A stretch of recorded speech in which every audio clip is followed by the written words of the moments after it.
ಅದು ರಾಜ್ಯವನ್ನಾಳಿದ ಧೀಮಂತ ರಾಜಕಾರಣಿ ದಿವಂಗತ ಮಾಜಿ ಮುಖ್ಯಮಂತ್ರಿಗಳ ತವರೂರು. ಆ ಗ್ರಾಮದಲ್ಲಿರುವ ಸರ್ಕಾರಿ ಶಾಲೆ ಮಳೆ ಬಂದ್ರೆ ಸಾಕು ಸೋರುತ್ತೆ. ಯಾವುದು ಆ ಶಾಲೆ ಅಂತೀರಾ? ಈ ಸ್ಟೋರಿ ನೋಡಿ.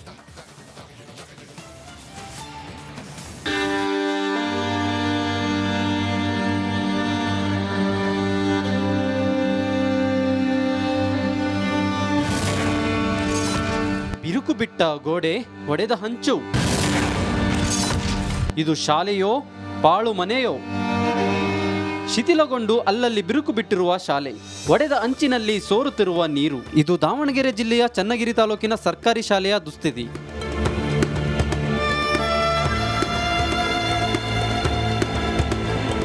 ಸ್ವಾತಂತ್ರ್ಯ ಪೂರ್ವದಲ್ಲಿ ನಿರ್ಮಾಣವಾದ ಈ ಶಾಲೆ ಮಾಜಿ ಮುಖ್ಯಮಂತ್ರಿ ದಿವಂಗತ ಜೆ.ಎಚ್. ಪಾಟೀಲ್ ಅವರ ತವರೂರು ಕಾರಿಗನೂರಿನಲ್ಲಿದೆ. ಮಳೆ ಬಂದ್ರೆ ಸಾಕು ಬಿರುಕು ಬಿಟ್ಟ ಗೋಡೆಯಿಂದ ನೀರು ಸೋರಲು ಆರಂಭಿಸುತ್ತದೆ. ಕಳೆದ 4-5 ವರ್ಷಗಳಿಂದ ಸಮಸ್ಯೆ ಇದ್ರೂ ಸಂಬಂಧಪಟ್ಟ ಇಲಾಖೆ ಅಧಿಕಾರಿಗಳು ಮಾತ್ರ ಶಾಲೆ ದುಸ್ಥಿತಿಗೆ ಕ್ರಮ ಕೈಗೊಂಡಿಲ್ಲ.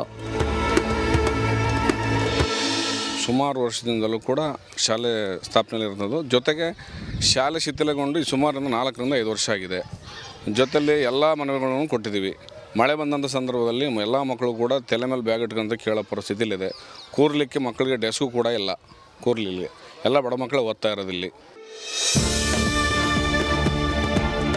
ಈ ಶಾಲೆಯಲ್ಲಿ 184 ವಿದ್ಯಾರ್ಥಿಗಳು ವಿದ್ಯಾಭ್ಯಾಸ ಮಾಡುತ್ತಿದ್ದಾರೆ. 8 ಶಿಕ್ಷಕರಿದ್ದು 4 ಕೊಠಡಿಗಳನ್ನು ದುರಸ್ತಿ ಮಾಡಬೇಕಿದೆ. ಶಾಲೆಯ ದುಸ್ಥಿತಿ ಕಂಡು ಪೋಷಕರು ತಮ್ಮ ಮಕ್ಕಳನ್ನು ಬೇರೆ ಶಾಲೆಗಳಿಗೆ ಸೇರಿಸುತ್ತಿದ್ದಾರಂತೆ. ಸರ್, ಇಲ್ಲಿ ಒಂದು 11-12 ರೂಮ್ ಇದ್ದಾವೆ. ಈಗ ಒಂದು ಹೊಸ ರೂಮ್ ಕೊಟ್ಟಿದ್ದಾರೆ, ಅದೊಂದು ಇಲ್ಲಿ ಆಗ್ತಾಯಿದೆ, ನಿಮ್ಮ ಎದುರಿಗೆ ಕಾಣ್ತಾ ಇದೆ.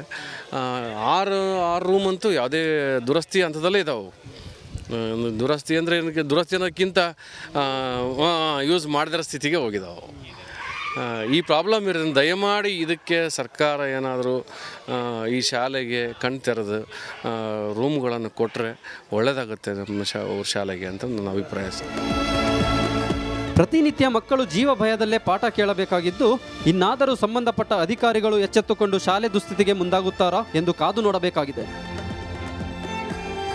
ಕ್ಯಾಮರಾಮನ್ ಶಿವರಾಜ್ ಇಳಗೇರ್ ಜೊತೆ ವಿಠ್ಠಲ್ ಕ್ಯಾರವಾಡ್, ರಿಪಬ್ಲಿಕ್ ಕನ್ನಡ, ದಾವಣಗೆರೆ. ಮುಡಾ ಹಗರಣ ಸೇರಿದಂತೆ ಕಾಂಗ್ರೆಸ್ ಸರ್ಕಾರದ ಹಗರಣಗಳ ವಿರುದ್ಧ ದೋಸ್ತಿ ನಾಯಕರು ಪಾದಯಾತ್ರೆಯನ್ನ ನಡೆಸ್ತಾ ಇದ್ದಾರೆ. ಆದರೆ ಈ ಯಾತ್ರೆಗೆ ಯಾಕೋ ಸುಮಕ್ಕ ಗೈರಾಗಿದ್ದು ಎಂದಾದ್ರೂ ಬರ್ತಾರಾ ಅನ್ನುವಂತಹ ಕುತೂಹಲ ಮೂಡ್ತಾ ಇದೆ. ಆ ಕುರಿತ ವರದಿ ಇಲ್ಲಿ. ಪಾದಯಾತ್ರೆಯಿಂದ ದೂರ ಉಳಿದ ಮಾಜಿ ಸಂಸದೆ, ತೀವ್ರ ಕುತೂಹಲ ಮೂಡಿಸಿದ ರೆಬಲ್ ಲೇಡಿ ನಡೆ. ಮುಡಾ ಹಗರಣ ಖಂಡಿಸಿ ಹಾಗೂ ಸಿಎಂ ಸಿದ್ದರಾಮಯ್ಯ ರಾಜೀನಾಮೆಗೆ ಆಗ್ರಹಿಸಿ ದೋಸ್ತಿ ನಾಯಕರು ಮೈಸೂರು ಚಲೋ ಪಾದಯಾತ್ರೆ ನಡೆಸುತ್ತಿದ್ದಾರೆ. ಆದ್ರೆ ದೋಸ್ತಿ ಯಾತ್ರೆಯಲ್ಲಿ ಸುಮಲತಾ ದೂರ ಉಳಿದಿರೋದು ಹಲವು ಅನುಮಾನಗಳಿಗೆ ಕಾರಣವಾಗಿದೆ. ಮೈತ್ರಿ ಯಾತ್ರೆಯಿಂದ ಸುಮಲತಾ ರೆಬಲ್ ಲೇಡಿ ದೂರ ಉಳಿದಿರೋದಕ್ಕೆ ಹಲವು ಕುತೂಹಲಗಳು ಮೂಡಿವೆ. ಇಂದು ಮಂಡ್ಯ ನಗರದಲ್ಲಿ ಪಾದಯಾತ್ರೆ ಸಾಗಲಿದ್ದು, ಇಂದಾದ್ರೂ ಪಾದಯಾತ್ರೆಯಲ್ಲಿ ಸುಮಲತಾ ಭಾಗಿಯಾಗ್ತಾರಾ ಅನ್ನೋದು ಗೊತ್ತಾಗಲಿದೆ. ಎಂಪಿ ಚುನಾವಣೆ ಮುಗಿದ ಬಳಿಕ ಮಂಡ್ಯದಿಂದಲೇ ಸುಮಲತಾ ಅಂತರ ಕಾಯ್ದುಕೊಂಡಿದ್ದು, ಬಿಜೆಪಿ ಕಾರ್ಯಕ್ರಮಗಳಿಂದಲೂ ಅಂತರ ಕಾಯ್ದುಕೊಂಡಿದ್ದಾರೆ. ಮಂಡ್ಯದಲ್ಲಾದ್ರೂ ಮೈತ್ರಿ ನಾಯಕರ ಜೊತೆ ಹೆಜ್ಜೆ ಹಾಕ್ತಾರಾ ಅಥವಾ ಪಾದಯಾತ್ರೆಯಿಂದ ದೂರ ಉಳಿಯಲು ತೀರ್ಮಾನಿಸಿದ್ದಾರಾ ಅನ್ನೋದು ಗೊತ್ತಾಗಲಿದೆ. 2019 ಚುನಾವಣೆಯಲ್ಲಿ ಸುಮಲತಾಗೆ ಸಿದ್ದರಾಮಯ್ಯ ಟೀಮ್ ಸಹಾಯ ಮಾಡಿತ್ತು. ಹೀಗಾಗಿ ಸಿಎಂ ವಿರುದ್ಧ ಪಾದಯಾತ್ರೆಯಲ್ಲಿ ಭಾಗಿಯಾಗೋದು ಡೌಟ್ ಎನ್ನಲಾಗಿದೆ. ತಮ್ಮ ಚುನಾವಣೆಯಲ್ಲಿ ಸಹಾಯ ಮಾಡಿದ್ರು ಅಂತ ಹೋರಾಟದಿಂದ ಹಿಂದೆ ಸರಿದ್ರ ಅಂತ ಮಂಡ್ಯ ರಾಜಕೀಯ ವಲಯದಲ್ಲಿ ಭಾರಿ ಚರ್ಚೆಗೆ ಗ್ರಾಸವಾಗಿದೆ. ಆನಂದ್, ರಿಪಬ್ಲಿಕ್ ಕನ್ನಡ, ಮಂಡ್ಯ. 3 days ಬರ್ತಿರ್ಲಿಲ್ಲ. ಫುಲ್ ಕರ್ಫ್ಯೂ ಇತ್ತು ಆಚೆ ಕಡೆ, ನಮಗೂ ಆಚೆ ಹೋಗಕ್ ಬಿಡ್ತಾ ಇರ್ಲಿಲ್ಲ. ಆಮೇಲೆ ನಾವೇ ಅಡ್ಗೆ ಮಾಡ್ಕೋತಾ ಇದ್ವಿ ಸ್ವಲ್ಪ. ತಾಯ್ನಾಡಿಗೆ ಮರಳಿದ ಮಕ್ಕಳು, ಪೋಷಕರು ನೆಟ್ಟಿಸಿರು. ಉನ್ನತ ವ್ಯಾಸಂಗಕ್ಕಾಗಿ ಮಕ್ಕಳನ್ನ ಬಾಂಗ್ಲಾದೇಶಕ್ಕೆ ಕಳುಹಿಸಿದ್ದ ಪೋಷಕರು ಅಲ್ಲಿನ ಹಿಂಸಾಚಾರದಿಂದ ಕಂಗಾಲಾಗಿದ್ದಾರೆ. ಇದೀಗ ಮಕ್ಕಳು ಮರಳಿ ಮನೆ ಸೇರಿದ್ರಿಂದ ನೆಟ್ಟುಸಿರು ಬಿಟ್ಟಿದ್ದಾರೆ. ಮಗ ಸೇಫ್ ಆಗಿ ಬಂದಿದ್ದಾರೆ.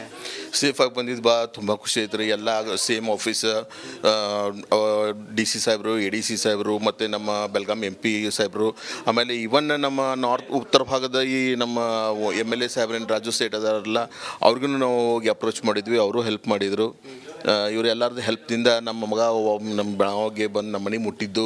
ನೋಡಿದ್ರಲ್ವಾ, ಬಾಂಗ್ಲಾದೇಶದ ಬೆಂಕಿ ನೋಡಿದ ಕನ್ನಡಿಗರು ರಿಪಬ್ಲಿಕ್ ನಲ್ಲಿ ಮಾತನಾಡಿ ಅಲ್ಲಿನ ಭಯಾನಕತೆಯನ್ನ ವಿವರಿಸಿದ್ರು. ಭಾರತಕ್ಕೆ ಕರೆತರುವಲ್ಲಿ ಶ್ರಮವಹಿಸಿದ ಅಧಿಕಾರಿಗಳಿಗೆ ಧನ್ಯವಾದ ತಿಳಿಸಿದ್ರು. Bureau report, Republic Kannada.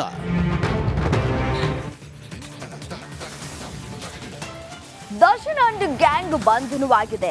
2 ತಿಂಗಳು ಕೂಡ ಕಳೆದಿದೆ. ಜೈಲು ಸೇರಿ 50 ದಿನ ಕೂಡ ಆಗಿದೆ. ಆದರೆ ಫೈನಲ್ ಟಚ್ ಯಾವಾಗ ಎಂಬ ಮಾತಿತ್ತು. ಆದರೆ ಇದೀಗ ಎಲ್ಲ ಟೆಕ್ನಿಕ್ ಎವಿಡೆನ್ಸ್ ರಿಪೋರ್ಟ್ ಬರೋದಕ್ಕೆ ಕೌಂಟ್ ಡೌನ್ ಶುರುವಾಗಿದೆ.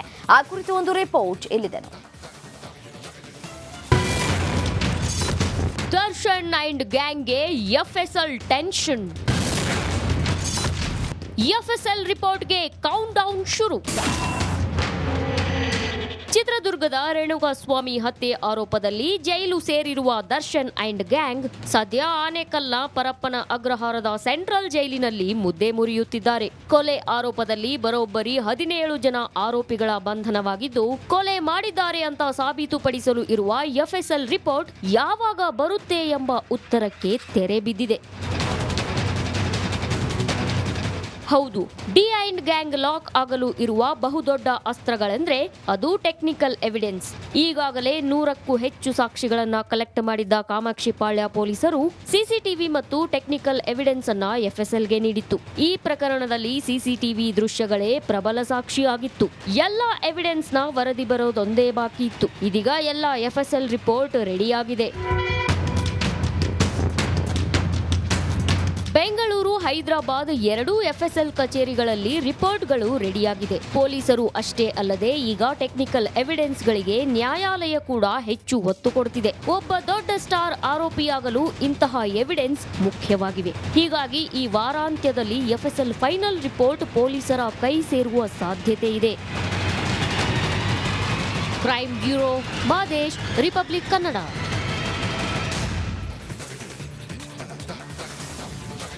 ಮುಡಾ ಹಗರಣ ಸಂಬಂಧ ವರದಿ ನೀಡುವಂತೆ ಸಿಎಂಗೆ ರಾಜ್ಯಪಾಲರು ನೋಟಿಸ್ ಅನ್ನ ನೀಡಿದ್ರು. ಮೊದಲು ಈ ವಿಚಾರವನ್ನ ತಳ್ಳಿ ಹಾಕಿದ್ದ ಮುಖ್ಯಮಂತ್ರಿ ಈಗ ವರದಿಯನ್ನ ನೀಡಿದ್ದಾರೆ. ಆದರೂ ಸಂಕಷ್ಟ ಮಾತ್ರ ತಪ್ಪಿದ್ದಲ್ಲ ಎಂಬಂತಾಗಿದೆ.